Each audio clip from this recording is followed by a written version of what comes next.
Welcome to Three Sisters in Wigan, Ashton in Makerfield to be precise, for this round 4 of the British Minibikes Championships in 2024. This is the official Road to Moto GP Championship for junior riders in the UK, and after our visit for round 3 to Pembrey, we're back on karting circuits for the remainder of the season. Friends and family in attendance this weekend. We've had some rain which has caused a slight delay, but as the Mini Moto rookies line up for the opening race, my commentary colleague Jake Sanson joins me. And Jake, last time we were here at Wigan, the Mini Motos delivered some great race action, and with these conditions I'm expecting something similar. Yeah, you can never predict the weather at Wigan. It never really gives you what you're expecting, and with these mini motos it should be pretty lively. Nelly Newth, pole position, Emilio Pereira in second place, then Austin Dilks and Finley Styles. Randy Carter and Joe Atherzic is going to be there in 6th position. Let's see what Joey can do from P6 on the starting grid. Behind the top 6, we've still got some good competition from Oscar Rowland, then Charlie Bunn and Henry Carr completes the 9-bike field. There's one bike joining in very late to the party. It looks like Oscar Rowland has just joined in the nick of time. Sadly, no Reed Saxelby this weekend. Championship leader is absent, which means that these guys have a chance to catch up. Off we go, and it's a cracking start from the outset for Nelly Newth, working her way through Paddock Bend and up towards the Rogerson straight out of the left-hander. They start on the other side of the circuit to what we used to when we cover karting, because normally they're along the Conrod straight for the finish line, but that's where they're approaching now. They're coming out of Luna, flat on that throttle, and it's going to be a very big lead, isn't it? The Nelly Newth has absolutely skyrocketed off the line. So it's Newth out in front of the fast-starting Emilio Pereira. Austin Dilks trying to get up the inside, though, to get into second place, and has done it. So Dilks has already made the move for P2. Well, Nelly Newth, I can tell you, in race 1 yesterday, you may saw the graphic there as we just finished the grid. Nelly Newth won this race by over 5 seconds. First race was yesterday, no filming yesterday, but she won by over 5 seconds, and it looks like she's going to win by more than that now. She must be some sort of 5 seconds clear already, Jake, on the first lap. Absolutely astonishing, because she's definitely got the confidence to ride away. Austin Dilks now into second position, having made the move on Emilio Pereira. Still there in third position, the man from Middlesbrough. Then it is Finley Styles hustling to try and get into that top 3. Randy Carter doing a fair job in P5. Then Joey Atherzic, Oscar Rowland, Charlie Bunn and Henry Carr flat out through Luna, trying to get the throttle purchase all the way along the Conrod straight as they work their way towards the S's for the first, the first flying lap, if you will, because the first lap is always a little bit slow. Up the inside line, is that going to be the move from Finley Styles to get into third position? Not quite. Emilio Pereira had full confidence and has been able to convert that. That's amazing. To keep the throttle open and get alongside Austin Dilks. Dilks will not give him the opportunity. Oh, that was really counter-offensive from Emilio Pereira. He didn't want to lose that third position to Finley Styles, so thought, right, I'd better get on with this. Held the throttle and is now challenging Austin Dilks. But he's going to lose out round the outside, isn't he? And that's the rain is coming down. Rain is coming down big time here at Wigan, and we know how thunderous it can get. Now, Nelly Newth leads, but of course she'll get to each corner quickly. She'll get to each corner first, and you can see the rain coming down on this camera. She'll get to the corners first, so she will experience less and less grip as she goes on. Oh, who's gone up? Who's gone up in the background there? That is, I believe, Randy Carter losing it in the distance. So that is very unfortunate for Randy Carter. You're just using so much throttle as you come out of that hairpin at Luna. Let's look at it again. And look, the bike just has no purchase to go onto the steering. Yeah, he's gone straight on now. He can't pick the bike up. He's down. I think he'll be okay. It's a very slow crash, but look at this, Jake. Nelly Newth. Yeah, look, going so slowly. Oh, Nelly Newth is losing ground. So Emilio Pereira is going to catch straight up to her. Now, this is tentative. The problem is she's got so much confidence in the dry, but in the wet, it's a completely different animal. And here comes Austin Dilks now to get second. So Austin Dilks down the inside of Pereira for second, but Nelly Newth has slowed right down. She's tiptoeing round now. Oh, she's got to get overtaken. Look at Pereira coming straight back in. He's really good on that outside line up the way towards the valley. And he's now going to try and dive back in on Austin Dilks. But Nelly Newth is just so nervous in the wet conditions. It's not the same race circuit, is it? In the dry compared to these damp conditions. At least the rain has eased a little bit now. Certainly up this part of the course it has. As we move a little bit further round, it's still a little bit edgy. There's Joey Atherzic trying to work his way into the top 4. Just a slight shower. You can see that it's actually stopped raining in quite the same level of intensity, but that's Nelly Newth's massive lead suddenly washed away, isn't it? It's incredible, isn't it? She was leading by over 5 seconds, I think. She must have been. She won the race one yesterday by over 5 seconds in the end, and she was leading this on the first lap by over 5 seconds, incredibly. But look at the lead now. It's incredible. Yeah, there's nothing to lose for Austin Dilks, having worked his way into second position. Now he can have a thunderous attack around the outside of Nelly Newth as they continue to duel away along the valley up towards that final section of the course. It gets very choppy there at the best of times. Holding it round the outside. Can Nelly Newth defend? No, she can't. And it's a fantastic run on the way through past the valley up towards the school start finish straight where they have it here on this particular configuration. And it's a perfect run for Austin Dilks into the lead. Nelly Newth is vanquished for the moment as the rain starts again. It's been patchy showers for the last 4 minutes, and now the rain has returned on our camera lens up at the first corner. So Nelly Newth has got to be very careful that she doesn't lose out now to Emilio Pereira. But there is your new leader, Austin Dilks. Nelly Newth getting very fast indeed round the far side at Luna. She can actually carry quite a lot more speed going wider. Yeah, incredible battle going on here. Now she looks a little bit more confident in the conditions, but coming down the inside, that's Finley Stiles in the red suit. Finley Stiles down the inside, sweeps through into second place, and Finley Stiles, a man from Alloa in Scotland, is into second. Austin Dilks now should come under pressure from him. Nelly Newth, of course, was the championship leader after round one. That's Pereira looking down the inside but can't get it done. She was the championship leader after round one. We know Reed Saxelby is a championship leader, but he's not here this weekend, and that leaves it open for Emilio Pereira, currently in, in third place. Fourth position now. And he starts with a lead. Stiles has dived in on Austin Dilks. He was barely even a factor before the rain came down, sniffing away at the third position. But ever since this rain came down, Finley Stiles has picked it up and turned on the charm. Nelly Newth, by the way, has got in a second position past Austin Dilks as well. So Stiles is into the lead, Newth is back in a second, and then we've got Stiles battling away with Emilio Pereira and Oscar Rowland trying to charge his way forward. In fact, I think that might even be Oscar Rowland trying to charge his way into fourth position. It is! So Pereira is down to P5. Oscar Rowland, who very nearly missed the start, don't forget, is now in P4. Amazing. Fantastic to see the likes of Finley Stiles, Jake. If you go back to round one, where was he at round one? He certainly wasn't leading. And here comes Newth down the inside. She takes the position back. And Nelly Newth in the graphic, the lady from Chippenham, is back into the lead. It's fascinating, this race. What a fantastic battle. Last time we were here last year, we had 3 people battling for the win. We've got effectively what could be 6 riders here could take this, no doubt about it. There's 5 of them, that's the 6.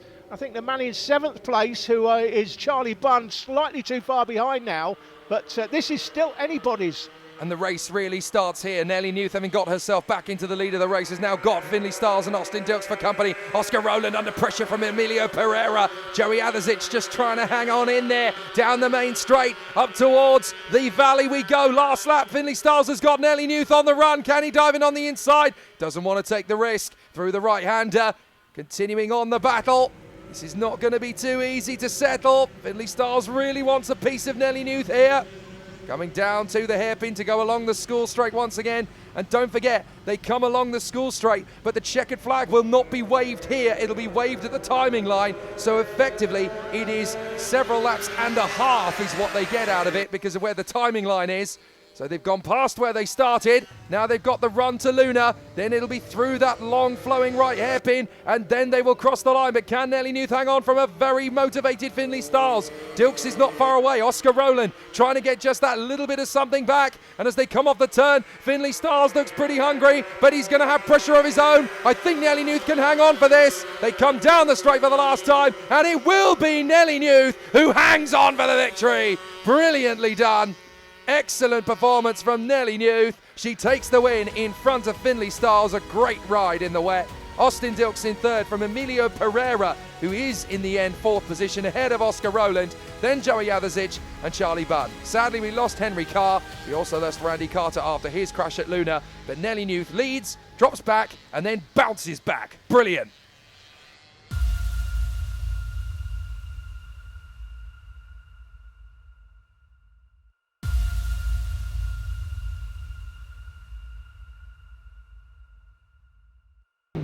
Welcome back to Three Sisters. Time for the Enterprise Automation Services British Minibikes FIM MiniGP UK 190 Series. Marco Holt and Henry McCartney, Blake Wilson and Jensen Bishop with Arnie Carr and Izzy Carter.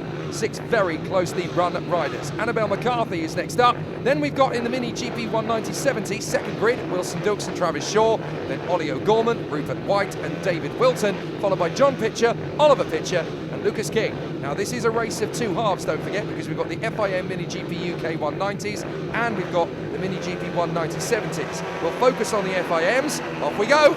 It's going to be a fantastic start from Marco Holt, who came into the weekend, of course, as the nearly man in the championship. Now, you'll notice that we're going on a different race circuit this time. Diving up the inside already, trying to challenge Marco Holt for the lead as we actually work our way up the valley the other way. And this is the delayed split grid start for the 190-70s. This is all going to be about Wilson Dilks and how his reactions work out. Look at it, he's already charged away. He's gone. Meanwhile, the rest of the field are getting back to what we were seeing from the previous configuration. We're actually using the international circuit for these grids, so they're actually going to go straight up the hill. Watch, they're going to go flat really through the right. They lean in slightly as they go up the crest and onto the top of Coward Summit. Look how close these 3 are. Holt, McCartney, Wilson, and these are the 3 that are riding for the championship, don't forget. And there's only 2 places at the World Championships at the end of the year. Yeah, top 2 in this championship go to the World Championships at the end of the year. Don't forget Marco Holt, if you were with us at Rowra for round 2,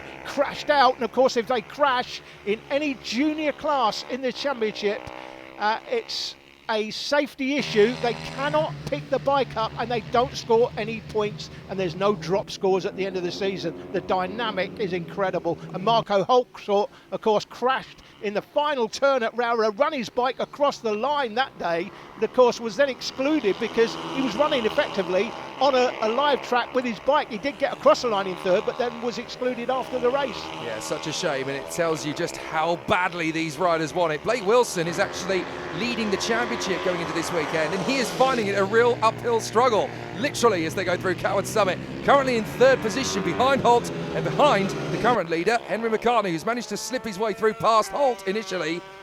Well, at the last timing beacon, of course, Henry McCartney was in front. Now Marco Holt's back in front, so they are slipping and sliding, swapping the leading positions at the moment. This is going to be so tight with it. This is one of my favourite sections in British Minibikes this year. Going through the left, right, left, where you really have to change the camber, change the weight transfer all the way through, and keep the speed prominent. So tough. Back marker in the way. Back marker in the way is from another class, the 190-70 class, and that will affect these riders who are out front. It's how you deal with the traffic. It's Holt that leads it from McCartney, and the championship leader Blake Wilson now just starting to lose the back of them. Time for Wilson to keep his wits about him. He cannot afford to lose ground behind these riders as we watch John Pitcher going through down at the bottom of the hill onto the school straight. Look at the time that Blake Wilson's made up. He's been able to utilise getting past Oliver Pitcher in exactly the right frame of mind. He's actually gained quite a few bike lengths in managing to just commit over the top of Coward Summit. These 2, Holt and McCartney, had to be just the tiniest bit more tentative. That's good for Blake Wilson. That's going to keep him right in the fray. Here we go again. Left, right, left. Such an aggressive part of any race circuit in Great Britain. This. Look at Blake Wilson. The determination to catch up to these 2 and make up for the time lost is so impressive, as John Pitcher is now the man up in front of these 3. It's the battle for 4th position further back. Jensen Bishop trying to dispense with Arnie Carr by just stretching out the advantage. It's not going to be too easy. That is Rupert White and David Wilton. Then John Pitcher. Then comes the leading trio in FIM MiniGP. So they're not just going to get 1 or 2 riders to deal with. They're about to get the whole traffic jam, as Wilson Dilks still leads it in MiniGP 190-70. Yeah, here they come. Back marker in the way. Holt goes by. McCartney goes by. That's good riding right there. But the man in 3rd place, Blake Wilson, looks like he's been held up. Oh, he's been pinched at exactly the wrong moment, Alan. That's not what he wants at all. Up over the valley, the wrong way round if you're in karting. That is the wrong way round over the valley. We normally go in karting the opposite direction, but here they come, the race leaders. Again, it's how you deal with the traffic. Look at what that's done for Blake Wilson. He's just completely out of it, but now these 2 are really going to struggle. Oh, beautiful from McCartney. He swings to the right while Holt went left. and that is exactly how he's been able to snatch the lead away. Henry McCartney, absolutely perfect reactions. Not really a lot you can do in that moment. You've just got to go with what feels right to you in that split second, and McCartney snatches it from Holt. Now Marco Holt's got to respond, and they've got more traffic to deal with, so he can do exactly the same thing if he keeps his wits about him. But look at what else it's done. That little bit of hesitation has brought Blake Wilson right back into it. Here comes Marco Holt again. Oh, he snatches it back from Henry McCartney. 2 lead changes in the space of half a lap. Now it's going to be 3. Dives back in, McCartney retakes it from Marco Holt. Holt's going to get back on the throttle. Now we're going to get into this sweeper system. Left, right, left, and look at Blake Wilson. He's loving it. Go on, guys. Keep swapping positions. I'll have you both. Yeah, he's got a lot closer, hasn't he? This is amazing. Now, I will say this, Jake, because Marco Holt crashed at round 2, he has to win this race and the next one today. He's got to finish in front of the man in front of him now. He cannot allow McCartney to win. He's up the inside. Marco Holt up the inside at Penrith. Klein and Holt back into the lead. Such a tough corner to get it done on the approach to Coward Summit. And Marco Holt is back in the lead once again. Meanwhile, Lucas King is dueling with Wilson Dilks. Dilks has actually got him. So that's very impressive indeed from Wilson Dilks. Don't forget, he's the leader in the MiniGP 190/70. So for him to be mixing it with the lower end of the FIM is very impressive. Right, here we go. McCartney back down the inside. Retakes Marco Holt again. Another lead change. I now make that 5 in the space of a lap and a half. Excellent stuff. Now Marco Holt's got to respond. What can Blake Wilson do? He's just calculating. And they've got a slow rider in front again. Can he do to McCartney what McCartney did to him? No, he can't. He gets held up. Marco Holt gets held up. That allows Blake Wilson to get closer. Championship points, by the way, coming into this round. Blake Wilson has a 9-point championship lead over Henry McCartney. 147 plays 138. Marco Holt is on 110 after crashing at Rowra at round 2. So effectively, he has to win this race and the one later. Holt down the hill. Surely he's not going to throw it into the school turn along the straight, and now he's going to have an opportunity into the first corner. Here he goes! Throws it up the inside. McCartney's going to resist him. Oh, that's so close! Unbelievable work from McCartney to keep Marco Holt at bay. He's lost it! He's gone down! Marco Holt gets up to the inside line, and McCartney has thrown it away the same way Marco Holt did in round 2 at Rowra. McCartney's now the man who goes down instead. I cannot believe it. Every single race nearly, we're getting twist after turn, and it's McCartney's time to fall. Amazing defense here on Marco Holt. Holds his nerve all the way through, but he's out of position. Now he's got to turn back across, and he's just low-sided it. So unfortunate. 2 seats in the World Championship at the end of the year, and it just got a lot tighter. Henry McCartney, agony. He knows he can't restart. It's game over. No points at Three Sisters Race 1. Well, that incident with a couple of others, this one, for example, in Luna Bend, and Lucas King on the 16 bike, he also went down. That would bring out a red flag, and the result in the end would be Marco Holt taking a very valuable win indeed. That is Lucas King off the 16 bike. No injuries to any riders. They'd all picked themselves up in the end, but it was Marco Holt that went on to take the win from Blake Wilson. There was something going on the last lap. 7 seconds split them in the end, Holt from Wilson. There was some discrepancy over whether a checkered flag had been thrown or not, but that's where it finished. Holt, Wilson and Bishop, top 3. McCartney's crash has cost him some significant championship points. MiniGP 110 up next. Here's Jake. Sebastian Gosłowski on pole position, only managed to do that by 0.03 of a second in qualifying. Max Robinson, Mason Federick, Caden Herring, Leo Soliu and Leon Simpson rounding out the top 6 in one of the most competitive classes this weekend. Next up it's Mason Hams, then Cian Daly, Jasper O'Neill-White, Austin Wilton, Ella Mosgrove bookends the field. Yesterday's race saw Gosłowski take the victory by 4.6 seconds to Max Robinson, with Mason Federick a full 18 seconds further back. Let's see if today is going to be any better. Certainly for Gosłowski, it's a perfect start. Works his way through the first hairpin, no trouble at all. On the run to the reverse valley, as it were, through the left hairpin, and then along that international circuit run. It is really exciting when we get to see the full circuit. And here comes my favourite section of the Three Sisters circuit. Left, right, left, and Gosłowski's got an amazing start already. Max Robinson struggling to hold on to second position in front of a feisty Caden Herring. Herring looking really strong early doors. Gaslowski may be the race leader. There he is, but it's Max Robinson that actually leads the championship. There is Max Robinson in, well, I was going to say was second place. It was Frederick when he went through the line last time. It's Robinson back into second now. That's Gaslowski going over the hill. First part is Penrith, that's Coward Summit, where the hill just peaks. The riders go over that. Thought for a moment there that Caden Herring was going to go right round the outside of Max Robinson on the outside of Luna Bend and pick up the most audacious overtake for second position. As it stands, it is Gaslowski who leads the way. Max Robinson, the man from County Antrim, is in second position, but he is going to have a lot of pressure from that man right in behind him, Caden Herring. And Mason Hams is doing a fair job in this one. What's happened to Mason Frederick? Oh, big launch up on the inside, as it's a big mistake for Max Robinson. So a lot of places lost, but back on the inside comes Caden Herring. Herring has shot his way into second position. So they absolutely shuffled the deck on the way through. It was second, third and fourth of them, and they have basically thrown the cards up in the air, picked them up in any order they can. That was a great move by Mason Hams, taking advantage of what looked like a mistake by Max Robinson. And then Caden Herring, I think looks like Hams there went really narrow, possibly in the wrong gear, and that allowed Caden Herring back up the inside. And there it is, goes through the line in second place, fastest lap to Gaslowski up front. Yeah, he just wasn't expecting to have to make an overtake there on Max Robinson, I guess. So he just pulled the bike a little bit too far across, and as a result, Mason Hams got the second, but then Caden Herring thought, right, he's a bit sluggish, I'll get him, no worries. So Mason Frederick, by the way, is in fifth position as a result. Robinson on Hams, here he goes, as I think about it, into the first corner, but he's not quite close enough. Caden Herring, by the way, was half a second quicker than Hams on the last lap, 1.7 quicker than Robinson because he was making the mistake. The Herrings just checked out and disappeared. The only man really to hold a candle to Gaslowski. There is Gaslowski in the lead. That's how big an impression he's made on this race weekend so far here at Three Sisters.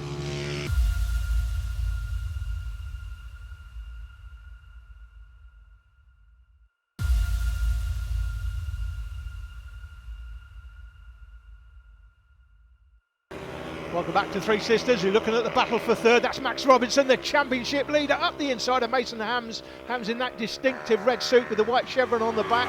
But it's interesting today. You talked about the dominance earlier, Jake, of Sebastian Gaslowski. He's certainly dominating this race, but it's Max Robinson that is dominating the championship. Further round, that is Caden Herring in second, Max Robinson coming towards us in third, but leading the championship. As I said before, this is the battle for fourth.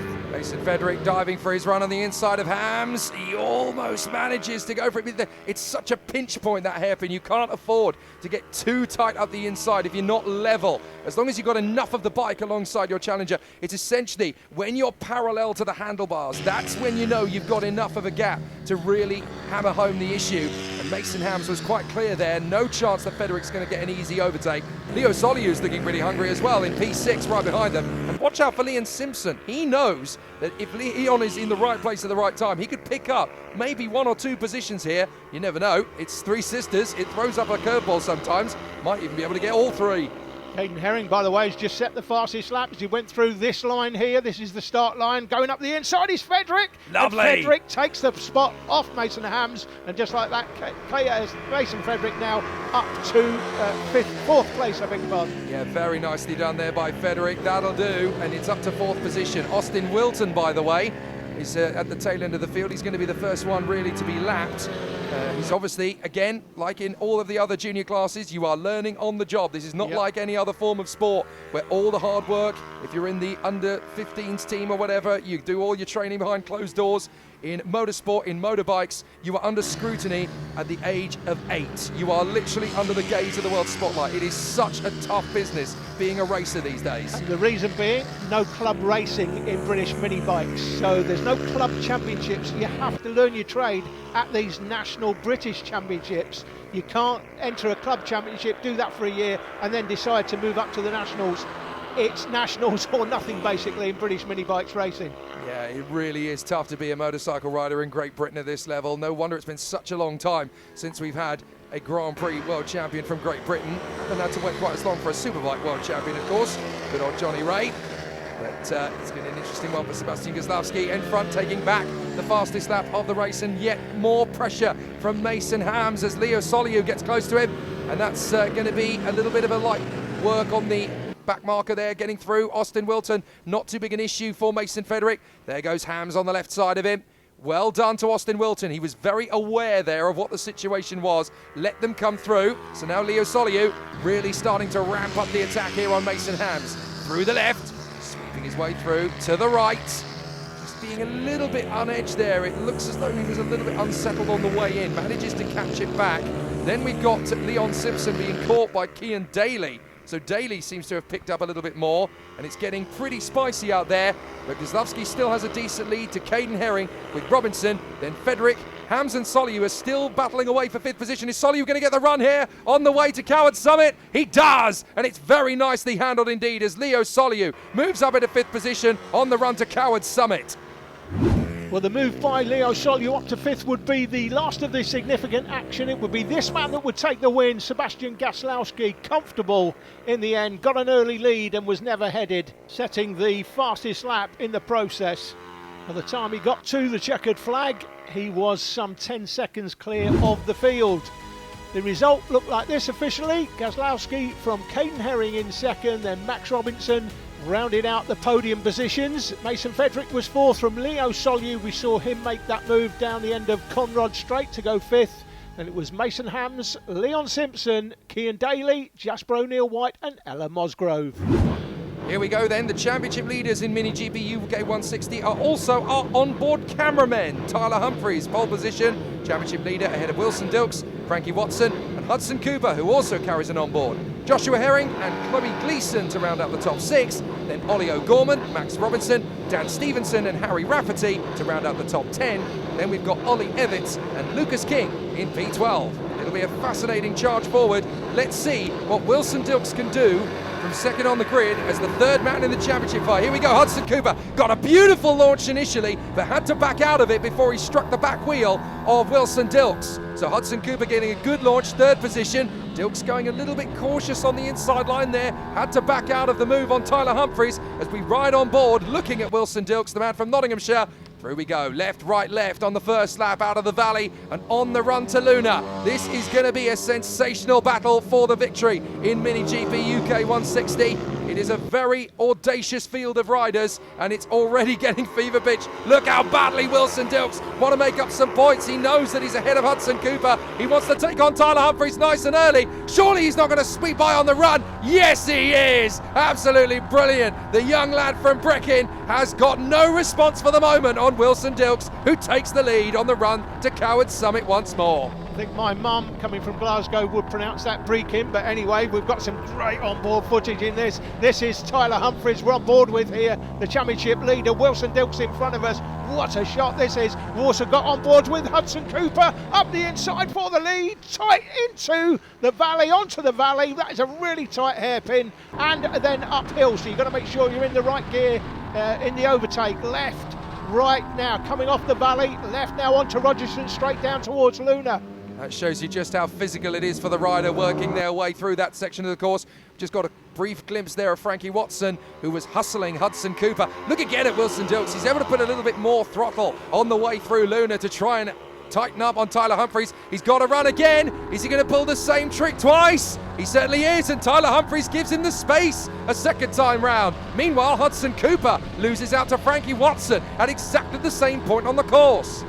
Over Coward Summit, Frankie Watson now up into 3rd place, right-handed now towards Dunlop Bend. The right-hander here at Dunlop onto the school straight, back on board now with Humphreys. That's Wilson Dilks in front, the race leader. What fantastic pictures these are from one of the best karting circuits in the UK, which just lends itself fantastically to the British Minibikes Championships, especially on this international track, Jake, that we only ever see gearbox karts racing on, frankly.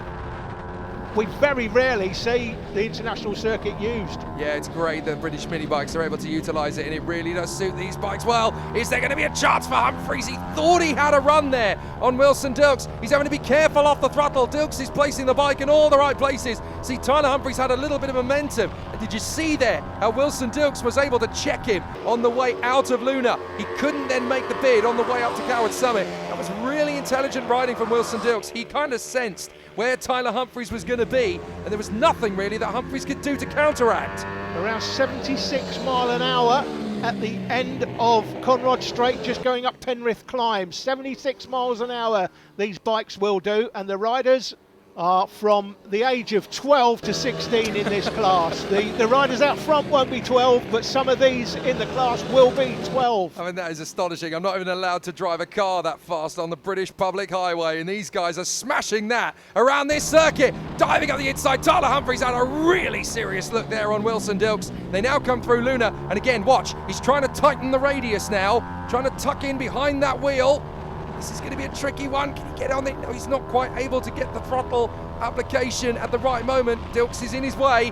As they go up Coward Summit, he goes wide. But he's not close enough to really make the full advantage of it. They drop down the hill again. There's Frankie Watson third, Hudson Cooper fourth. Then it's Josh Herring, Chloe Gleeson, Ollie O'Gorman, Dan Stevenson, Lucas King, and in the top 10, Max Robertson. Here comes the charge from Humphries. No, you don't, says Wilson Dilks. If you're going to get past me, you're going to have to try a proper trick. None of this fancy showboating on the pier. You're going to come up with something properly good to get on the inside of me. This is lovely defending from Wilson Dilks. Fantastic race going on, and we've got onboard cameras in the right spot. This is the battle for ninth. Lucas King is leading that battle with Ollie Everts in the mix as well.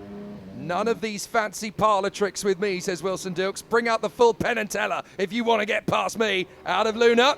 Again, Tyler Humphries gets good throttle purchase, but Wilson Dilks is right where he doesn't want him. Battle for six. Chloe Gleeson leads this one, the lady from Eastbourne.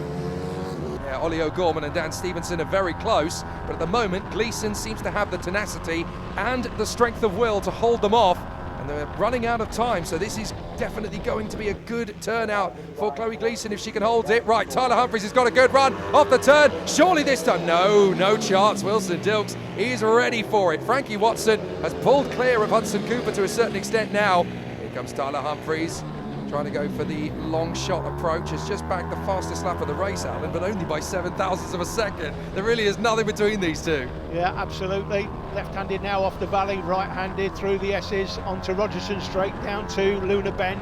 Now, at some point, you were talking about Penn and Teller earlier, Jake. If anyone can bring the magic, it will be the championship leader. We're on board with him there. He just catches him in all the wrong places, though. When he's got a little bit better on the throttle, he just can't quite find the momentum at the right time. And although he's in the slipstream here, look at him, he's right in the slipstream. He's either not making the move deliberately at the moment, maybe he's going to leave it till later in the race. Maybe he knows he's got it. Battle for sixth. Yeah, and it has changed hands a little bit. Ollie O'Gorman was ahead of the timing line. Gleeson's got back in front again. So Dan Stevenson needs to keep his wits about, and the young lad from Skegness might be able to put himself at a sixth position just by having the foresight to look at where the battle plays out. Right, Tyler Humphries again. Wilson Dilks again protects the inside line. Tyler has got to be a bit of a chess grandmaster here, predicting where Wilson Dilks is going to line up the rook, the bishop, and the queen. It's all going to be really tricky to figure out where he can place the bike. He's had enough looks though, Jake, hasn't he? The coming to Luna, left-handed, that's the turn. Tyler Humphries there took a really nice line for me. That's got him right onto the rear wheel now. Here we go. This is it. This is going to be the move. He's got to try and slingshot across now. Look how close we're getting into the last lap. Is this going to be the move? It's full commitment up the inside on the run at Coward Summit, and we've made it. Oh my goodness. He needed to pull out something special, and he absolutely has. Proper David Copperfield stuff on the run up Coward Summit. Brilliant. This is again on this battle for six, and go around the outside. That looks like Ollie O'Gorman. Yeah, I think Chloe Gleeson's going to have to come back with something else to try and get that back again. Meanwhile, we've got a nice duel for ninth. We've got Robinson, we've got Lucas King, and we've got Harry Rafferty. So there's battles everywhere you look. But Wilson Dilks, look, he's just been left stumped by that move. Back marker in the way, Jake. Are they going to catch? I don't think they'll catch him in Luna. I think he's going to get away with this. Wilson Dilks has got to just stay hopeful. He might just get one final part of the chair. No way! Trying to dive in on Luna. Tyler Humphries, adamant. Are you serious? You're never going to pull that move there, mate. And he proves it. Now he's going to get him on the throttle along the straight, side by side. Who gets it? It's Humphries! Oh my goodness, Wilson Dilks put his hand in the air. Did I win? Did you win? We don't know. Well, we do because we've seen the timing line. Absolutely incredible race to the line. Frankie Watson grabs third. This man we're riding on board with, Hudson Cooper, brings it home for fourth in front of Josh Herring. But who's going to be sixth? It's going to be tight, isn't it? Chloe Gleeson wants it back. Oh, just a little bit late on turn in. That's all it took to sort it out, and it's going to be Ollie O'Gorman, surely, who hangs on from Chloe Gleeson. She's not going to give up. She will fight to the line, but she'll just run out of time. What a brilliant race. 15 thousandths of a second between Tyler Humphries and Wilson Dilks. You don't get much closer than that in any form of motorsport, never mind in MiniGP UK. Watson in third, Hudson Cooper chasing his tail in fourth, from Herring, O'Gorman, Gleeson, Stevenson, King and Robinson. What a stellar race.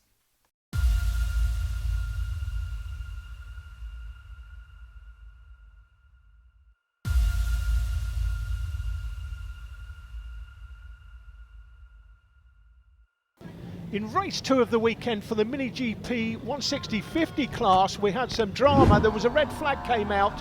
This was an incident with Frankie Watson in the green suit. Look at that, just about holds on to it. That's one of the saves of the season. Would have been a big crash if it had gone off there. Max Rhodes did go off, he crashed. The ambulance would come out, paramedics on hand, of course, or all of the British Minibikes meetings. He wouldn't take the restart, and neither, for some reason, would Frankie Watson, Jake. Well, maybe that TKO twitch did something internal to the bike. Unfortunate. So it's Tyler Humphries and Hudson Cooper again. Then Arnie Carr, Frankie Watson absent from Dan Stevenson and Josh Herring. Then Harrison Quincy and Harry Rafferty. Max Rhodes not taking the start, of course. Isabel Wingate is. And then we have Archie Hooper, Lily Rhodes and Travis Shaw at the back of the grid. Now, he got pole position in qualifying and then DNF'd in race 1 yesterday. So that's why he's got to start from the back. Off we go. Here is the result from race 1. Tyler Humphries, Arnie Carr, Frankie Watson, but that doesn't show you that this man that we're on board with, Travis Shaw, retired on the very first lap of that first race. We're not entirely sure why. However, what we do know is that he's going to be charging through the field. Oh, that's Harry Rafferty. Oh, mechanical problems by the look of it before the race even got away. So now he's going to be about 25 seconds behind the rest of the field. That's a rock and a hard place then for poor Harry Rafferty. Meanwhile, out in front, it's the Humphries show again, isn't it? Yeah, Tyler Humphries is racing in more than one class, of course. He's championship leader in this class as well. We're on board there with Travis Shaw, now on board with Hudson Cooper, and up the inside is Arnie Carr. Carr through to second. Yeah, very nicely done as well. He really had to commit to that move on the inside line. On the first lap, it's a big gamble as well to do that, because you're not quite sure if the tyres are going to have the temperature to give you that confidence on the inside line, but that's exactly what's happened. There is the championship leader and the race leader, Tyler Humphries. We saw how brilliantly he took on Wilson Dilks in the previous race. Now here he is in the MiniGP 160/50. Championship leader, of course, with a decent advantage over Arnie Carr. No wonder Arnie was so excited to get into second position. He's like, I can't afford to hang around. Tyler's already got a gap on me in the championship. I don't want him to get too far ahead in this race either. Yeah, top 2 in the race, top 2 in the championship. That's the way it is. Tyler Humphries with a comfortable lead though, 151 over Arnie Carr's 125. 25 points for the win though. If you do crash, Jake, of course we know you can't pick the bike up, so you would lose all the points, and there's no drop scores. I've said before, no drop scores in the championship. Look at the data logging system, look at the miles per hour at the bottom of the Alfano. 75, 76 I think it just peaked at. And you come at the end of the straight, right-handed there, onto Penrith Climb. That takes you up over Hilltop, over Coward Summit, but good action there on the 4-bike for Travis Shaw, and the data logging system, the Alfano, very useful. I tell you what, these British mini bike riders are made of pure Kevlar. It's absolutely amazing the strength that these guys are running to be doing 76 miles an hour when they're not even out of short trousers yet. Goodness me, these guys are incredible athletes. 4th position, Dan Stevenson hustling Hudson Cooper. Travis Shaw there, already knocking on the door of Josh Herring. That is for P5. An amazing charge back for Travis Shaw. I'm not sure whether he finished the move or not, but he was certainly having a look at it. Here we go, Hudson Cooper having a look at Arnie Carr. Not going to get him on this lap on that run, but certainly the statement of intent is there as they come out of Penrith Climb, along Coward Summit, and on the run down. Look at the aggression from Hudson Cooper all over the back of Arnie Carr, trying to retaliate. This is sensational stuff. Tyler Humphries about half the length of the straight now of a lead on Arnie Carr. That's why Hudson Cooper is so insistent to get back on terms with Arnie Carr, because Tyler Humphries is putting out 0.6 of a second per lap with another purple lap. Oh, tell you what, I nearly high-sided that there. What we need in this championship, Jake, is sparking knee sliders. Now yes.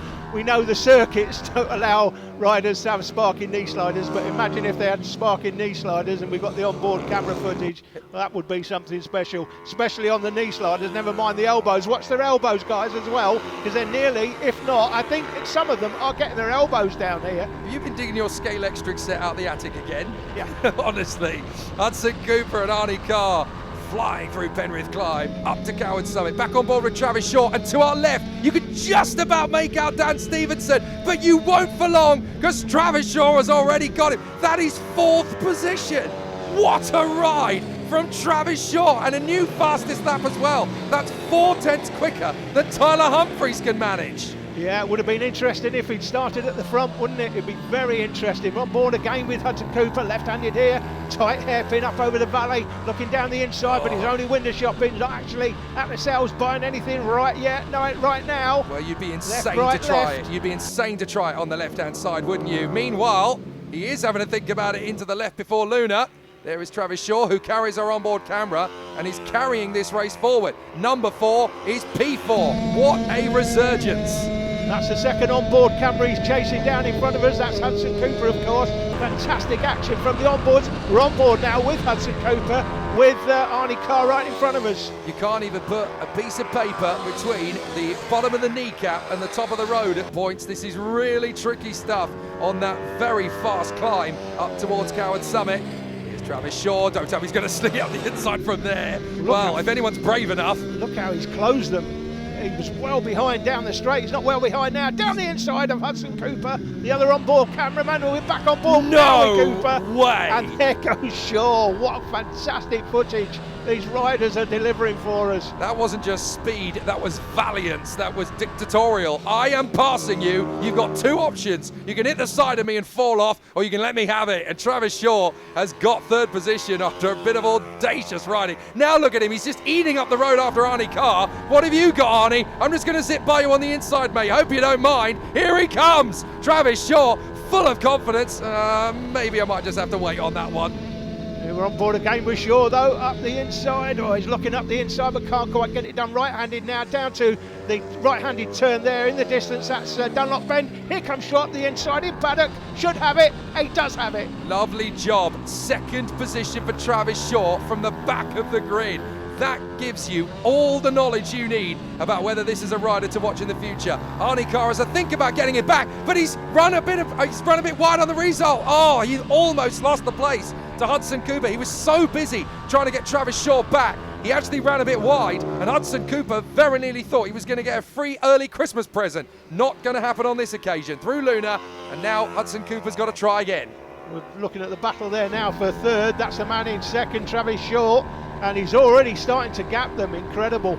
He's quicker than Tyler Humphries. He's going to run out of time to get the gap down, but he's certainly proven his point here, hasn't he? There is Humphries and there is Shaw. That's the extent of the problem he's got. Too big a gap. Now it's race 2 of 3 of the weekend. The first race, as you mentioned earlier, Jake, took place yesterday. Shaw DNF'd in that first race. We're not sure whether that was a mechanical.